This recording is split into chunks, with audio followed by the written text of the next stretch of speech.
ದರಖಾಸ್ತು ಕಮಿಟಿಯಲ್ಲಿ ಉಳ್ಳವರಿಗೆ ಮಣಿ ಹಾಕುತ್ತಿದೆ. ಇವರ ವಿರುದ್ಧ ಸೂಕ್ತ ಕ್ರಮ ಕೈಗೊಳ್ಳಬೇಕು ಎಂದು ಒತ್ತಾಯಿಸಿ ಕರ್ನಾಟಕ ರಾಜ್ಯ ರೈತ ಸಂಘ ಹಾಗೂ ಹಸಿರು ಸೇನೆಯ ರಾಜ್ಯ ಯುವ ಘಟಕದ ಅಧ್ಯಕ್ಷರಾದ ಫಯಾಜ್ ಅವರ ನೇತೃತ್ವದಲ್ಲಿ ಹುಣಸೂರು ಉಪವಿಭಾಗ ಅಧಿಕಾರಿ ವಿಜಯಕುಮಾರ್ ಅವರಿಗೆ ಮನವಿ ಸಲ್ಲಿಸಿದರು.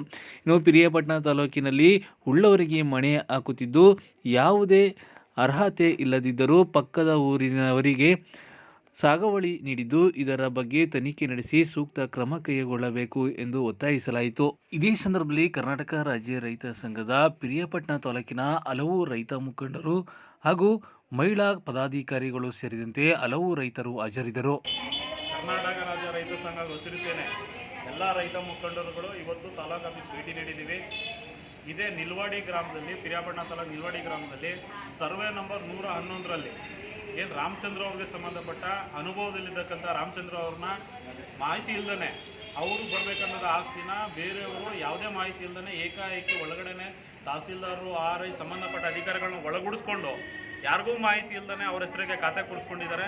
ಇದ್ರ ವಿಚಾರವಾಗಿ ಉಪ ನೋಂದಣಾಧಿಕಾರಿಯಾದ AC ಅವರಿಗೆ ಮನವಿ ಕೊಟ್ಟಿದ್ದೀವಿ. ಈ ಕೂಡಲೇ ತನಿಖೆ ಮಾಡಿ ಯಾರು ಅನುಭವದಿಲ್ಲರೂ ಅವ್ರಿಗೂ ಕೊಡಬೇಕು. ಇದ್ರ ಹಿಂದೆ ಯಾರು ಷಡ್ಯಂತ್ರ ಮಾಡಿ ಯಾವ ಅಧಿಕಾರಿಗಳು ಇದ್ದಾರೆ ಅವ್ರನ್ನ ಕೂಡಲೇ ಪರಿಶೀಲಿಸಿ ಅವ್ರನ್ನ ಅಮಾನತ್ ಮಾಡಬೇಕಾಗಿ ಈ ಮುಖಾಂತರ ಕರ್ನಾಟಕ ರಾಜ್ಯ ರೈತ ಸಂಘ ಹಾಗೂ ಹಸಿರು ಸೇನೆ ಇವತ್ತು ದಿನ ಮನವಿ ಮಾಡಲಾಗಿದೆ. ಇಂಥದ್ದು ನಮ್ಮ ತಾಲೂಕಲ್ಲಿ ನೂರಾರು ಸಮಸ್ಯೆ ಆಗೋದು. ಸ್ವಾಧೀನದಲ್ಲಿ ಇರೋರೇ ಬೇರೆ, ಸಾಗುವಳಿ ಆಗಿರೋರೇ ಬೇರೆ. ಎಲ್ಲ ರಾಜಕಾರಣಿಗಳು ಅಧಿಕಾರಿಗಳು ಅವರು ಶಾಮೀಲಾಗ್ಬಿಡ್ತಾರೆ. ಶಾಮೀಲಾಗಿ 108 ಇವತ್ತು ಲೆಕ್ಕ ನಮ್ಮ ಪಕ್ಕದಲ್ಲಿ 2-3 ನಡೀತಾರೆ. ಇಂಥವೆಲ್ಲ ಅಧಿಕಾರಿ ಪಿರಿಯಾಪಟ್ಟಣ ತಹಸೀಲ್ದಾರರು ಕೂಡಲೇ ತನಿಖೆ ಮಾಡಬೇಕು.